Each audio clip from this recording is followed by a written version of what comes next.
Hello बच्चों, welcome back to दक्षिणा classroom channel. मैं आपको इनऑर्गेनिक केमिस्ट्री पढ़ा रहा हूँ और अभी आजकल हम कर रहे हैं केमिकल बॉन्डिंग।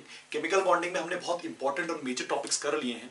अब जो टॉपिक हम करने वाले हैं उसका डायरेक्ट यूज तो नहीं, लेकिन कई बार वो पूछ लिया जाता है, ठीक है ना। तो आपको ये चीज जरूर है कि आपको उसको समझना पड़ेगा। आसान टॉपिक है, जितने उसके एग्जाम्पल्स कराए जाए उन पे ध्यान जरूर देना पड़ेगा, क्योंकि वो एग्जाम्पल जो होंगे वो स्पेसिफिक एग्जाम्पल्स होंगे और उन्हीं एग्जाम्पल से रिलेटेड कहीं ना कहीं क्वेश्चन बनेगा, ठीक है। तो उन एग्जांपल्स को अगर आप ध्यान रखेंगे तो उन्हीं से रिलेटेड कहीं ना कहीं क्वेश्चन बनेगा, ठीक है ना। चलिए शुरुआत करते हैं, ठीक है। वो टॉपिक का नाम है डाइपोल मोमेंट। टॉपिक का नाम क्या है? डाइपोल मोमेंट, ठीक है। डाइपोल मोमेंट क्या है? डाइपोल मोमेंट क्या है? डाइपोल मोमेंट है, आपके पास ए है, आपके पास बी है। अगर ए की इलेक्ट्रोनेगेटिविटी अगर ए की इलेक्ट्रोनेगेटिविटी बी से ज्यादा है, अगर ए की इलेक्ट्रोनेगेटिविटी बी से ज्यादा है तो ए पे पार्शियली नेगेटिव चार्ज आ जाएगा और बी पे पार्शियली पॉजिटिव चार्ज आ जाएगा। ए पे पार्शियली नेगेटिव चार्ज आ जाएगा और बी पे पार्शियली पॉजिटिव चार्ज आएगा, ठीक है। ये होगा, ऐसा होगा, ठीक है। अब मैं ये चीज कह सकता हूं कि इस पे इलेक्ट्रॉन डेंसिटी का मूवमेंट किस साइड है? ए की साइड है। इलेक्ट्रॉन डेंसिटी का मूवमेंट किस साइड है? ए की साइड है। तो यहीं से डाइपोल मूवमेंट का इजाद होता है। क्यों? क्योंकि दो पोल बन गए ना, दो पोल बन गए ना, तो यहीं से किसका इजाद होता है? डाइपोल मूवमेंट का। डाइपोल मूवमेंट का इजाद होता है। What is dipole movement? Dipole movement is represented by mu and is equal to q into d. यहां पर एक टर्म लिख रहा हूं एक्स, ठीक है। एक्स को हम बाद में देखेंगे, लेकिन it is equal to q into d. Q क्या है? Q is charge and d is the distance. तो अगर आप जनरली देखें तो it is the product of charge into distance. It is the product of charge into distance of what? तो ये जो पार्शियल नेगेटिव या पॉजिटिव चार्ज जनरेट हुआ है ना, this is represented by charge. इसको हम चार्ज की फॉर्म में रखते हैं और इन दोनों के बीच का जो डिस्टेंस है वो डिस्टेंस कहलाएगा, ठीक है ना। तो ये bond length will be the distance and the charge will be on one of the atoms, क्योंकि जितना इस पे नेगेटिव चार्ज जनरेट होगा उतना पॉजिटिव। क्योंकि हम मॉड ले रहे हैं तो नेगेटिव पॉजिटिव कितना भी ले उससे हमें फर्क नहीं पड़ता। तो it is the magnitude of the product of charge on one of the atoms and the distance between the two atoms. Charge on one of the atoms and distance between the two atoms. ये बात समझ आती है, ठीक है। तो ये formula है, ठीक है। अच्छा, डाइपोल मोमेंट को अगर आप जनरली देखो तो it is a vector quantity. कैसी क्वांटिटी है?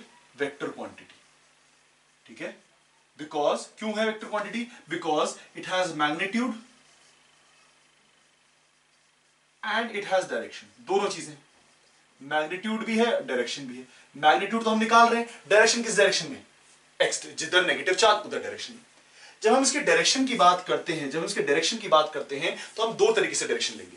पहला डायरेक्शन फ्रॉम इलेक्ट्रोपॉजिटिव, पहला डायरेक्शन अगर मैं बॉन्ड पेयर के लिए ले रहा हूं, किसके लिए ले रहा हूं? बॉन्ड पेयर के लिए अगर मैं डायरेक्शन ले रहा हूं तो it will be from electropositive to electronegative. It will from electropositive to electronegative. और अगर मैं लोन पेयर के लिए ले रहा हूं तो it will be from central atom towards the lone pair. It will be from central atom towards the lone pair. दोनों ही केसेस में आपको एक चीज डेफिनेटली दिख रही होगी कि हम इलेक्ट्रॉन डेंसिटी की तरफ मूव कर रहे हैं। तो डायरेक्शन किस तरफ होगा? इलेक्ट्रॉन डेंसिटी की तरफ। डायरेक्शन किस तरफ होगा? इलेक्ट्रॉन डेंसिटी की तरफ। तो आपको यहां से बात समझ आई कि आपके पास जो डाइपोल मूवमेंट है, इट इज दो पोल्स क्रिएट हो रहे हैं इस वजह से, पहला चीज, ठीक है। अच्छा, क्या है? Magnitude of charge into distance, ठीक है, is a vector quantity. And जब आप उसका डायरेक्शन लेते हो तो बॉन्ड पेयर के लिए पॉजिटिव से नेगेटिव के लिए तरफ और लोन पेयर के लिए सेंट्रल एटम से लोन पेयर की तरफ। ये बात समझ आती है? ये बात समझ आती है? चलिए, ठीक है। अब इस फॉर्मूले की बात दोबारा से करते हैं ना। इस फॉर्मूले पे हम दोबारा से आते हैं कि फॉर्मूला हमने देखा था और इसमें हमने एक चीज एक्स्ट्रा लिखी थी, वो थी एक्स। हमने एक चीज एक्स्ट्रा लिखी थी, वो क्या थी? एक्स। तो फॉर्मूले को हम दोबारा लिखते हैं और समझने की कोशिश करते हैं। देखो, हमारे पास फॉर्मूला है Q equals to x into, sorry Q लिखो, mu. Mu is dipole moment. Mu को हम डाइपोल मोमेंट से रिप्रेजेंट करते हैं Q इंटू डी। आपको Q इंटू डी तो समझ आता है, आपको x समझ नहीं आता। अब x का होता है charge fraction. x is charge fraction. x क्या है बेटा? Charge fraction. अब चार्ज फ्रैक्शन का मतलब क्या है? मतलब है कि मेरे पास एक बॉन्ड है H और Cl के बीच में। तो जनरली हम ये बोल देते हैं कि इसमें पॉजिटिव, इसमें डेल्टा पॉजिटिव होगा, इसमें डेल्टा नेगेटिव होगा। क्या मैं इसमें ये बोल सकता हूं कि H पे कंप्लीटली पॉजिटिव 1 और कंप्लीटली क्लोरीन पे कंप्लीटली नेगेटिव 1 होगा? क्या मैं ये बोल सकता हूं? खुद सोचो, क्या मैं ये बोल सकता हूं कि H पे कंप्लीटली पॉजिटिव 1 होगा और क्लोरीन पे कंप्लीटली नेगेटिव 1 होगा? उसको सोचने के लिए पहले ये सोचना है कि बॉन्ड कैसा है, कोवेलेंट है, आयनिक है। देखो बेटा, ये बॉन्ड जो है ना वो कोवेलेंट है, और जब कोवेलेंट बॉन्ड होगा ना तो इलेक्ट्रॉन डेंसिटी पार्शियली तो क्लोरीन की तरफ जाएगी लेकिन कंप्लीटली नहीं जाएगी। इलेक्ट्रॉन डेंसिटी पार्शियली तो क्लोरीन की तरफ जाएगी लेकिन कंप्लीटली जाएगी। मतलब क्या है, अगर मैं यहां पर NaCl लेता तो अब मैं ये लिख सकता था कि Na पे +1 चार्ज है और क्लोरीन पे -1 चार्ज है, because these are ionic bond.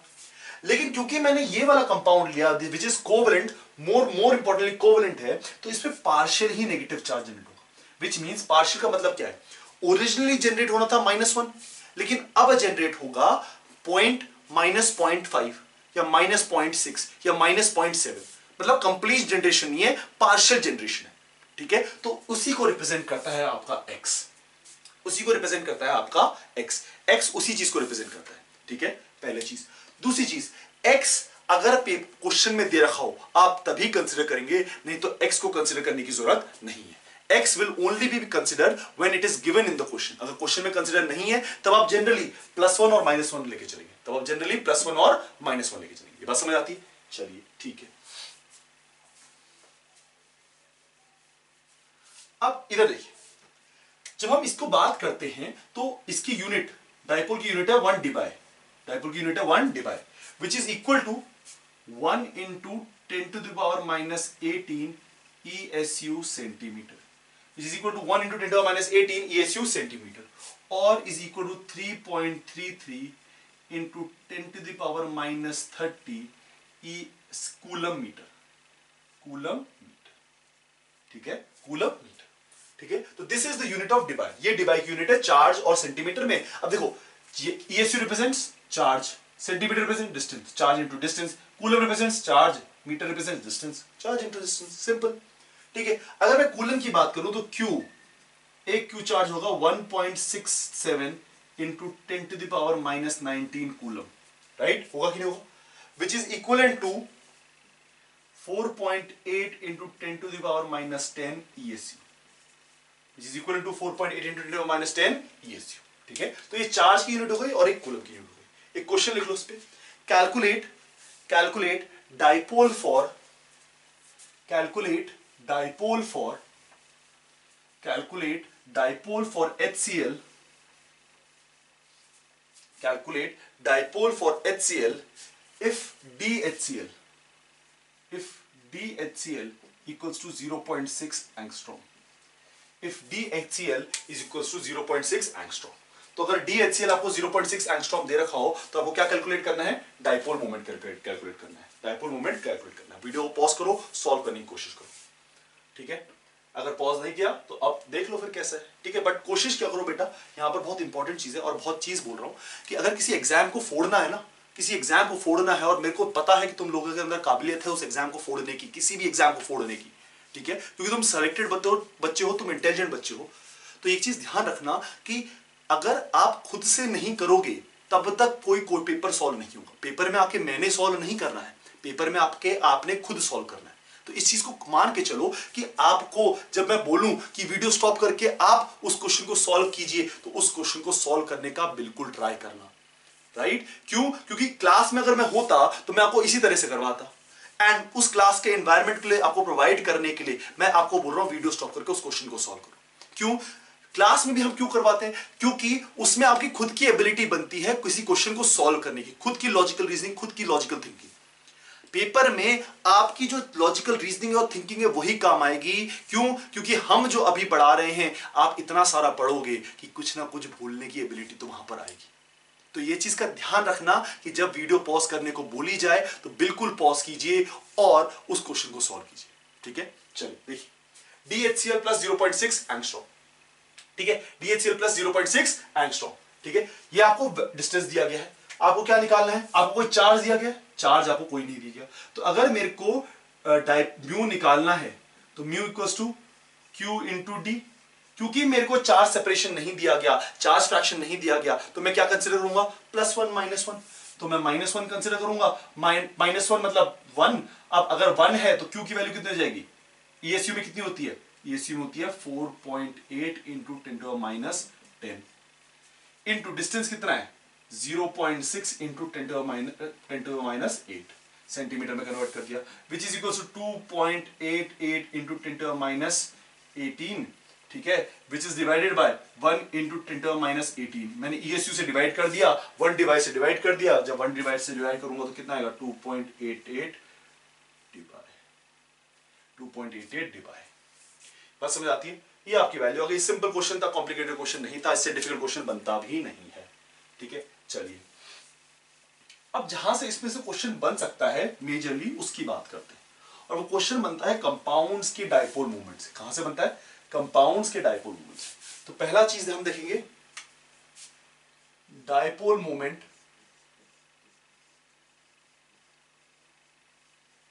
For diatomic molecules. Dipole movement for diatomic molecules, ठीक है। पहली चीज dipole movement for diatomic molecules, ठीक है। अब इसको जब हम देखेंगे तो इसको मैं दो पार्ट्स में डिवाइड कर सकता हूं। एक होते हैं होमोएटॉमिक और एक होते हैं हेट्रोएटॉमिक, ठीक है। जब मैं होमोएटॉमिक की बात कर रहा हूं बेटा, होमोएटॉमिक का मतलब है H2 Cl2 F2 Br, this is होमोएटॉमिक, मतलब दोनों सिमिलर एटम से बने। जब इसमें अगर आप डायपोल मोमेंट निकालने की कोशिश करोगे तो क्या होगा बेटा? H और H ये बॉन्ड होगा। डेल्टा En क्या है इसका? 0। अगर डेल्टा En 0 है तो क्या चार्ज सेपरेशन आएगा? चार्ज सेपरेशन तो नहीं आएगा, और अगर चार्ज सेपरेशन नहीं आएगा तो डायपोल मोमेंट क्या हो जाएगा? इसको डायपोल मोमेंट क्या हो जाएगा? 0, ठीक है। हेट्रोएटॉमिक मॉलिक्यूल जैसे HF HCl HBr HI, heteroatomic molecule जैसे HF HCl HBr HI, ठीक है। जब मैं इसका देखता हूं तो HF का देख लेता हूं, क्या इसमें डेल्टा En है? हाँ बिल्कुल, delta En not equal to 0 है, और delta En not equal to 0 है तो म्यू भी नॉट इक्वल टू 0। अच्छा, जब मैं आपको ये चार कंपाउंड देता हूं HF HCl HBr HI, तो इसमें आपके पास डायपोल मोमेंट किसका ज्यादा होगा? इसमें डायपोल मोमेंट किसका ज्यादा होगा? देखो, जब आप HF की बात करते हैं तो F की इलेक्ट्रोनेगेटिविटी बहुत ज्यादा है, और F क्या करता है? इसमें इतना ज्यादा चार्ज सेपरेशन क्रिएट कर देता है, Q की वैल्यू इतनी ज्यादा बढ़ा देता है। फॉर्मूला क्या है हमारे पास? Q into D. तो Q की वैल्यू इतनी ज्यादा बढ़ा देता है कि उसकी वजह से आपका म्यू बहुत ज्यादा बढ़ जाता है। तो यहां पर जो डिटरमाइनिंग फैक्टर है वो डिस्टेंस ना होके Q होता है, और Q सबसे ज्यादा सेपरेट जनरेट कौन करेगा? HF, क्योंकि F की इलेक्ट्रोनेगेटिविटी ज्यादा। जिसकी इलेक्ट्रोनेगेटिविटी ज्यादा बेटा, उसके पास जो चार्ज होगा वो ज्यादा होगा कि नहीं होगा? तो वही चीज यहां पर हो रही है कि F की इलेक्ट्रोनेगेटिविटी ज्यादा है, वो ज्यादा चार्ज सेपरेशन क्रिएट करेगा। जितना ज्यादा चार्ज सेपरेशन उतना ही ज्यादा डायपोल मोमेंट। डायपोल मोमेंट किसका होगा? HF का सबसे ज्यादा होगा। डायपोल मोमेंट सबसे ज्यादा किसका होगा? HF का होगा। बात समझ आती है? डायपोल मोमेंट सबसे ज्यादा किसका होगा? HF का, ठीक है ना। चलिए नेक्स्ट करते हैं। अब आते हैं हम पॉलीएटॉमिक। ये तो हमने किसकी बात करी? डायटोमिक मॉलिक्यूल की। अब हम बात करते हैं पॉलीएटॉमिक। जब हम पॉलीएटॉमिक की बात करते हैं, हम किसकी बात करते हैं?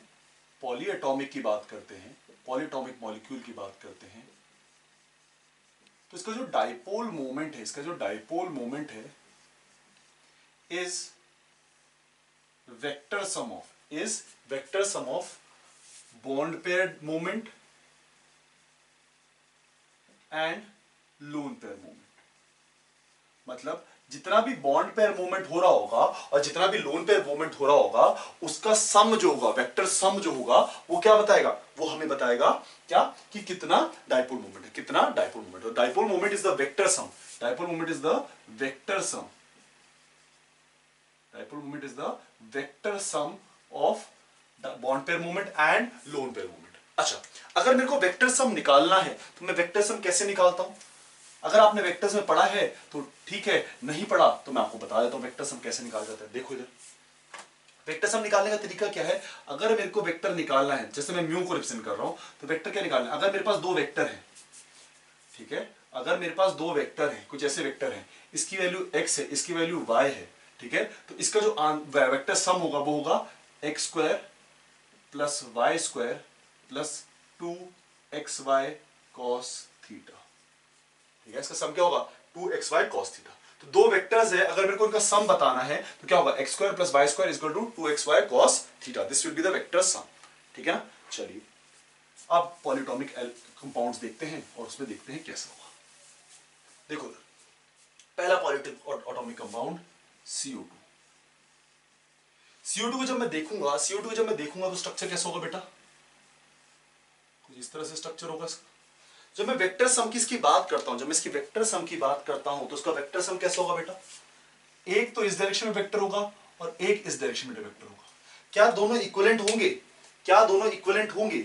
बिल्कुल हाँ, क्योंकि दोनों में साइड आइटम्स क्या है, सिमिलर है। तो अगर इक्विवेलेंट है तो इसका म्यू क्या हो जाएगा बेटा, म्यू हो जाएगा 0। इसका म्यू हो जाएगा 0 क्योंकि दोनों इक्वल एंड अपोजिट हो रहे हैं और इक्वल एंड अपोजिट होते ही क्या हो जाएगा, म्यू 0।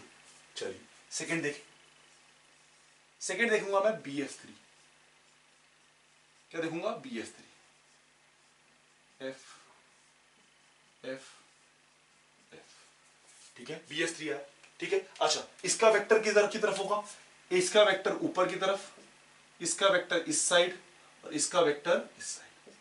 होगा कि नहीं होगा? ठीक है ना। अच्छा कोई भी दो ले लो और उनका वेक्टर सम कर लो। पहली चीज ये समझ में आनी चाहिए कि इसका एंगल कितना है 120 डिग्री, ये भी एंगल कितना है 120 डिग्री और ये भी एंगल कितना है 120। सारे एंगल्स क्या है 120।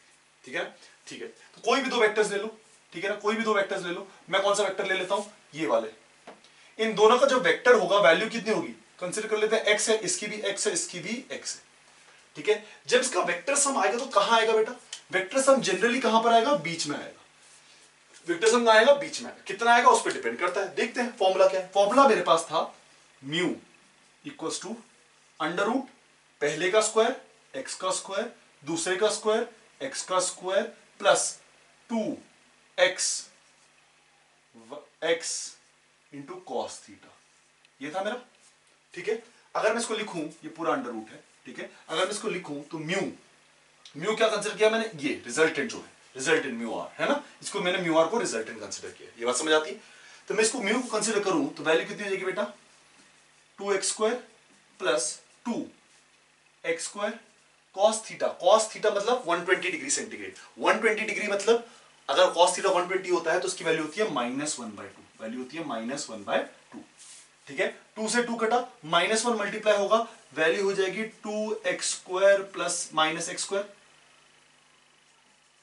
ठीक है, अब जब इसको देखोगे तो क्या आएगा, अंडर रूट x स्क्वायर, और जब इसकी वैल्यू देखोगे तो क्या आएगा, x आएगा। Which means mu R, mu resultant equals to x है, mu resultant equals to x है। अब x आएगा तो ये ऊपर की तरफ x जा रहा है, ये ऊपर नीचे की तरफ x आ रहा है, क्योंकि इन दोनों का रिजल्टेंट तो यही आया। तो ये नीचे की तरफ x है, ये ऊपर की तरफ x है, दोनों क्या हो गए, नलिफाई। विच मीन्स इसका भी म्यू क्या हो गया, 0। इसका भी म्यू क्या हो गया, 0। इसका भी म्यू क्या आया, 0 आया। ये बात समझ आती है, ये बात समझ आती है। चलिए नेक्स्ट करें थर्ड। अब मैं थर्ड करूंगा नहीं, मैं थर्ड आपको बताऊंगा कि कैसा होता है, आपको खुद निकालना पड़ेगा। CH4 मैं खुद करूंगा नहीं, मैं आपको बस बताऊंगा। देखो this is something tetrahedral. CH4 कुछ इस तरह से होगा, है ना, कुछ इस तरह से होगा टेट्राहेड्रल। ठीक है, कुछ इस तरह से आपके पास टेट्राहेड्रल होगा। ठीक है, अब जब ये टेट्राहेड्रल मॉलिक्यूल की मैं बात करता हूं, जब मैं टेट्राहेड्रल मॉलिक्यूल की बात करता हूं तो कैसे होगा, देखो ये दो है आपके पास, ये दो है ना, ये दो है, मैं इसको इस तरह से रख रहा हूं, दो है, इसके सेंटर से एक लाइन जाएगी इधर, और ये दो है, इसके सेंटर से एक लाइन जाएगी इधर। अगर आप ध्यान से देखो, अगर आप ध्यान से देखो तो एक लाइन इस साइड आ रही है, एक लाइन इस साइड आ रही है। ये बात समझ आ रही है, ये बात समझ आ रही है कि एक लाइन इस साइड जा रही है और एक लाइन इस साइड आ रही है और बिल्कुल इक्वल एंड अपोजिट है। क्यों, क्योंकि ये दोनों भी H हैं और ये दोनों भी H हैं, तो इन दोनों का रिजल्टेंट अगर इधर X है तो इन दोनों का रिजल्टेंट भी X होगा। क्यों, क्योंकि इन सबका बॉन्ड एंगल क्या है, 109 डिग्रीज 28 मिनट्स, है कि नहीं। तो इन दोनों का रिजल्टेंट भी X होगा, इन दोनों का रिजल्टेंट भी X होगा। अगर X होगा तो दोनों इक्वल एंड अपोजिट हो रहे हैं, और अगर इक्वल एंड अपोजिट हो जाएंगे तो इसका भी म्यू क्या हो जाएगा, म्यू क्या हो जाएगा, 0। म्यू क्या हो जाएगा, 0। इसको कैलकुलेट करने के लिए आप कॉस थीटा में दोनों का रिजल्टेंट निकाल सकते हो और रिजल्टेंट निकाल के आप चेक कर सकते हो। बात समझ आ रही है, इस फॉर्मूले में रखना, आंसर आपको मिल जाएगा। बात समझ आ रही है, ठीक है। चलिए नेक्स्ट करने की कोशिश करते हैं, नेक्स्ट करने की कोशिश करते हैं।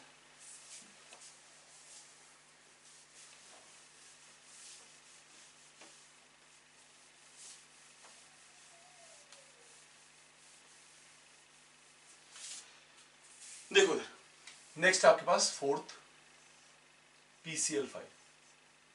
PCl5 का स्ट्रक्चर देखो पहले।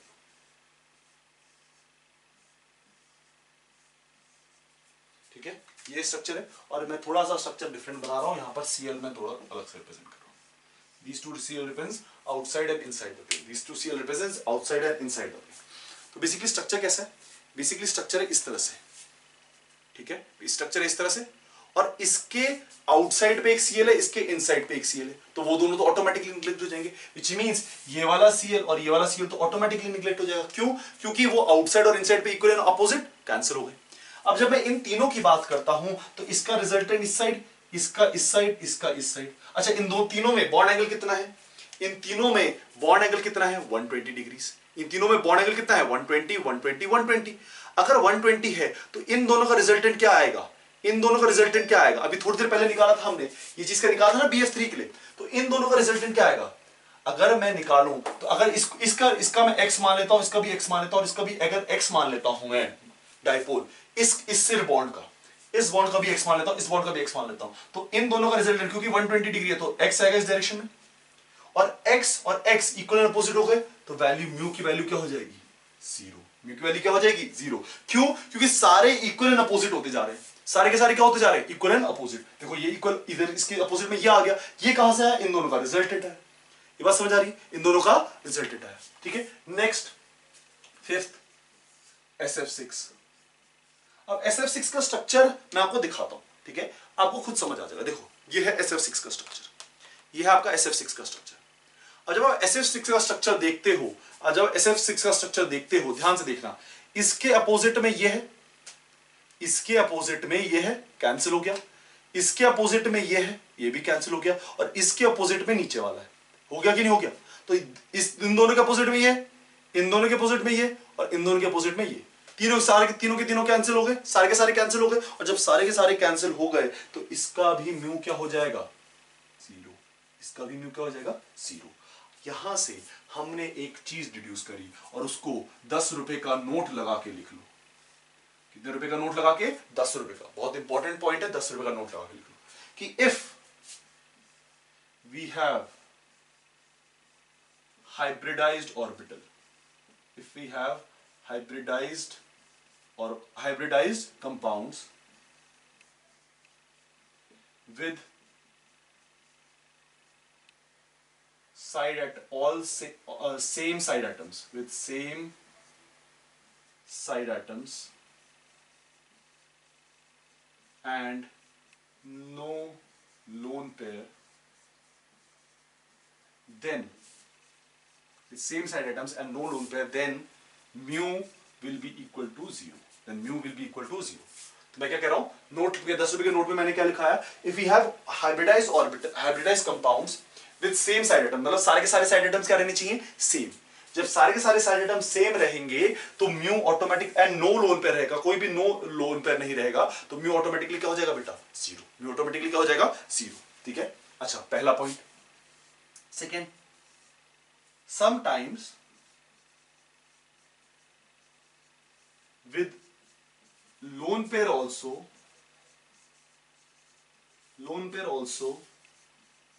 mu equals to zero. Sometimes with lone pair also mu equals to zero. देखो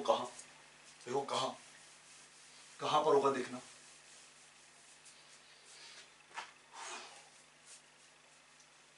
मेरे पास है XeF4। जब मैं XeF4 की हाइब्रिडाइजेशन लिखता हूं तो इसकी हाइब्रिडाइजेशन होती है sp3d2, जिसमें दो लोन पेयर आएंगे। ठीक है, अब इसका स्ट्रक्चर कैसा हो जाएगा?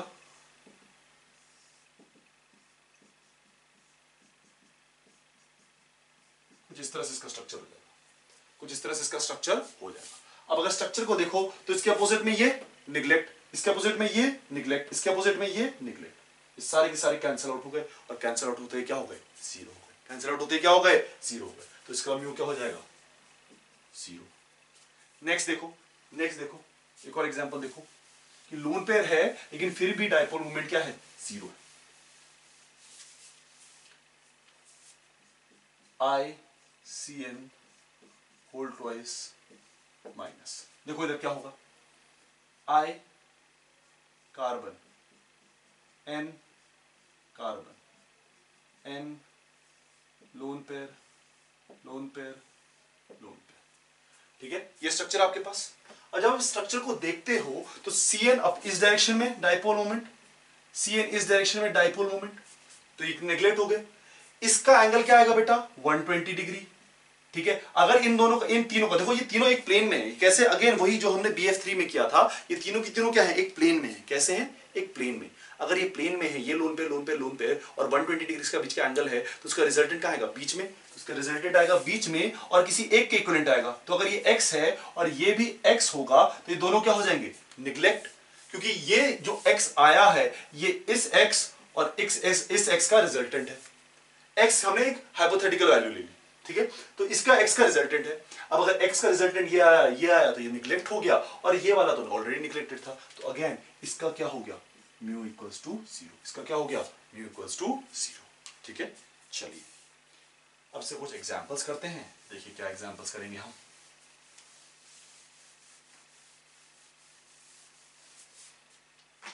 पहला एग्जांपल NH3 NF3, इनके बीच में कंपैरिजन। NH3 NF3 इनके बीच में कंपैरिजन। देखो स्ट्रक्चर कैसा बनेगा, H H H, next F F F। हाँ जी बेटा, कहां होता है, किस डायरेक्शन में होता है, बॉन्ड पेयर में जो ज्यादा इलेक्ट्रोनेगेटिव है या जिसपे नेगेटिव चार्ज है उसकी तरफ। तो नाइट्रोजन ज्यादा इलेक्ट्रोनेगेटिव इस डायरेक्शन में, ये भी इस डायरेक्शन में, ये भी इस डायरेक्शन में। और अगर लोन पेयर है तो सेंट्रल एटम से लोन पेयर की तरफ, ये भी इस डायरेक्शन में। तो इसमें देखेंगे तो सेंट्रल एटम से लोन पेयर की तरफ और इसमें ज्यादा इलेक्ट्रोनेगेटिव। तो ज्यादा इलेक्ट्रोनेगेटिव कौन है, फ्लोरीन। ज्यादा इलेक्ट्रोनेगेटिव कौन है, फ्लोरीन। ज्यादा इलेक्ट्रोनेगेटिव कौन है, फ्लोरीन। तो अगर आपको ध्यान से देखो तो आपको यहां पर एक खास चीज दिख रही है कि यहां पर ना अपोजिट डायरेक्शन में जा रहा है सब। ये इस डायरेक्शन में, ये अपोजिट डायरेक्शन में, और यहां पर सपोर्टिव डायरेक्शन में जा रहा है। तो एक जगह तो आप सपोर्ट दे रहे हो और एक जगह आप अपोजिट डायरेक्शन में जा रहे हो। तो जहां पर आप सपोर्ट दे रहे होगे वहां पर इलेक्ट्रॉन डेंसिटी ज्यादा क्रिएट होगी। मतलब क्या है, मान लो मेरे पास एक ब्लॉक है और उस ब्लॉक को एक बंदा पुश कर रहा है। अगर उसमें 4 बंदे और पुश करने लग गए तो इसको क्या मिलेगा, सपोर्ट मिलेगा, ये ब्लॉक और मूव करेगा। तो यहां पर हम जब कैलकुलेट करते हैं तो हम इलेक्ट्रॉन डेंसिटी की बात करते हैं।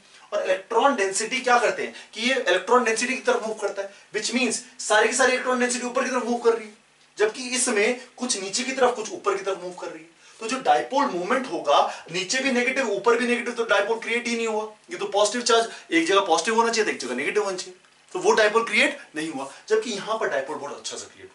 तो विच मींस यहां का क्या होगा, ज्यादा। तो यहां पर डाइपोल मोमेंट किसका ज्यादा हो जाएगा, क्यों, क्योंकि सब सपोर्टिव में जा रहे हैं। सब कैसे जा रहे हैं, सपोर्टिव में। ठीक है, नेक्स्ट देखो second H2O OF2, H2O OF2 कैसे होगा, ध्यान से देखो।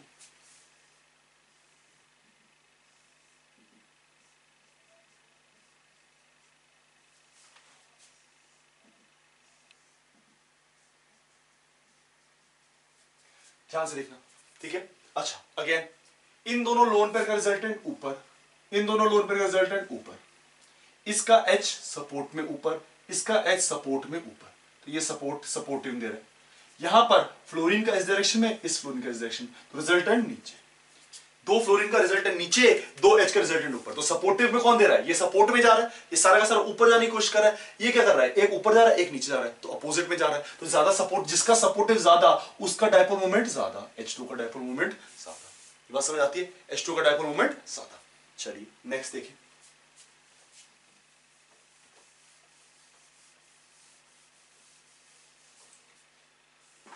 नेक्स्ट आपके पास H2O एंड H2O2, ये दो है आपके पास, और इसका आपको कैलकुलेट करना है। कैसे कैलकुलेट करोगे, ठीक है। H2 का स्ट्रक्चर, अगेन आपने H2 का स्ट्रक्चर तो देख ही रखा है, H H।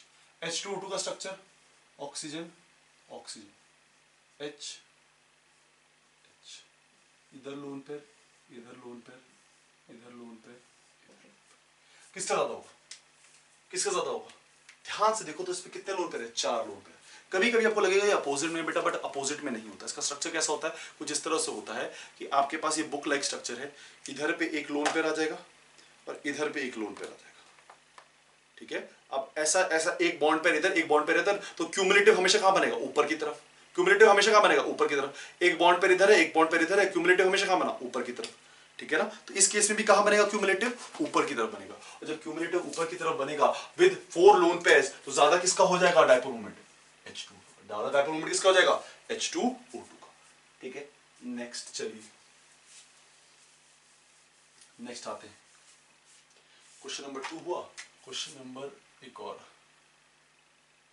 कितने हो गए मेरे, ये तो हो गए मेरे थर्ड था ना, ये फोर्थ आ जाओ। फोर्थ अच्छा क्वेश्चन है, CH4 CH2 Cl2 CHCl3 CH2 Cl2 CH3Cl CCl4।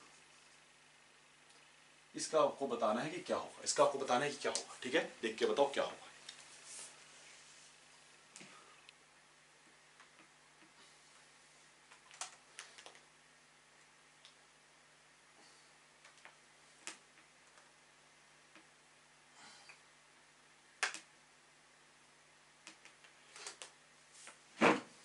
चलो देखो देखो इसका वैल्यू 0, क्यों 0 होगी, क्योंकि इसके साइड एटम सारे सेम हैं और इसमें लोन पेयर नहीं है। तो हमने बात करी थी, अगर हाइब्रिडाइज कोई कंपाउंड है जिसके साइड एटम सारे सेम हो और कोई भी लोन पेयर ना हो, तो उसका म्यू क्या हो जाता है, 0 हो जाता है।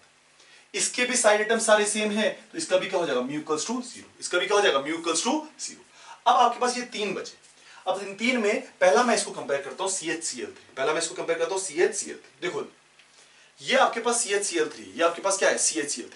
तो ClCl ClH, अगर आप देखो तो इन दोनों का जो रिजल्टेंट होगा वो कुछ इस डायरेक्शन में आएगा, और इसको ये ऊपर की तरफ भेज रहा है, विच मींस अपोजिट डायरेक्शन जा रहा है, विच मींस ये क्या कर देगा, इसको नलिफाई कर देगा। तो इसमें एक नलिफाइंग एजेंट है, ठीक है ना, अपोजिट डायरेक्शन में Cl है, ठीक है। अच्छा इन दोनों की बात करूं, जब मैं इन दोनों की बात करता हूं, देखो किसकी, जब मैं किसकी बात कर रहा हूं, मैं बात कर रहा हूं आपका 2 Cl और 2 H की।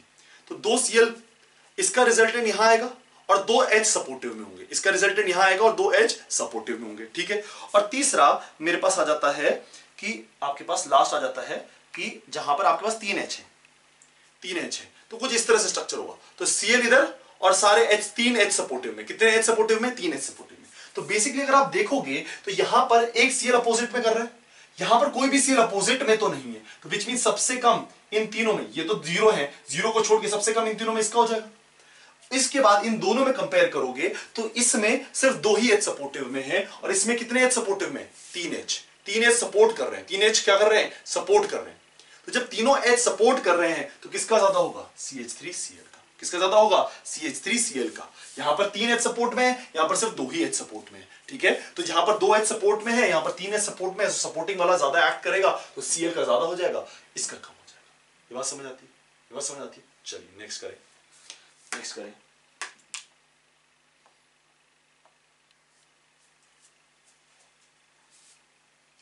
फोर्थ हो गया, fifth BF3 BCl3 BBr3 BI3। हाँ जी बेटा, किसका ज्यादा होगा, किसका ज्यादा होगा। अगर आप ध्यान से देखें तो ये हाइब्रिडाइज्ड है, ये भी हाइब्रिडाइज्ड है, ये भी हाइब्रिडाइज्ड है, ये भी हाइब्रिडाइज्ड है। सब में साइड एटम सेम है, इसमें साइड एटम सेम है, इसमें सारे साइड एटम सेम है, इसमें सारे साइड एटम सेम है, इसमें सारे साइड एटम। जब साइड एटम सेम होता है, इसका भी 0, इसका भी 0, इसका भी 0 और इसका भी 0, सबका क्या आएगा, 0, सबका क्या होगा, 0, ठीक है ना। चलिए नेक्स्ट,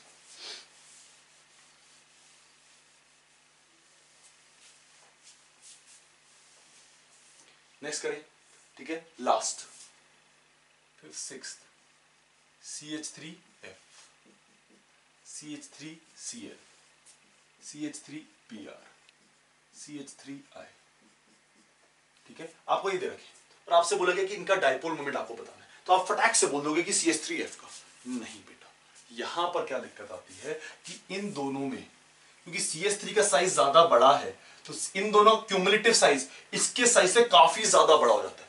तो यहां पर साइज डिटरमाइनिंग फैक्टर हो जाता है। कौन डिटरमाइनिंग फैक्टर हो जाता है? साइज।